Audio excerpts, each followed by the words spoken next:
Une combinaison de cosmonautes russes.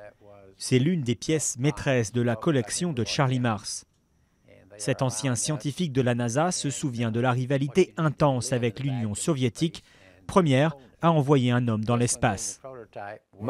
La plupart d'entre nous, on était en colère parce qu'ils nous avaient battus.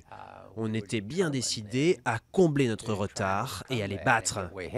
Depuis, les relations avec la Russie s'étaient largement améliorées. À tel point d'ailleurs que depuis la mise en retraite des navettes, ce sont des fusées Soyouz qui permettent aux Américains de se rendre sur la Station spatiale internationale. Et faute de budget, les États-Unis doivent compter sur Moscou jusqu'en 2017.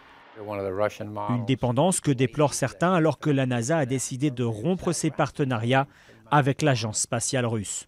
Si d'un coup la Russie dit « Désolé, nos frontières sont fermées », on va faire quoi ? On se retrouvera avec une station spatiale russe. Ils sont les seuls à être en mesure d'envoyer quelqu'un là-haut et de le ramener. Mais si la NASA et la Russie sont bien en froid, les portes de la station spatiale restent pour l'instant ouvertes aux Américains. La station spatiale est une entreprise internationale. La Russie et les États-Unis sont étroitement liés dans ce projet, dans tous ses aspects, que ce soit les systèmes de communication ou l'alimentation en électricité. Il en faudrait plus pour que tout cela disparaisse du jour au lendemain. Pour Charlie Mars, la NASA d'aujourd'hui est bien loin des années glorieuses de la conquête de l'espace.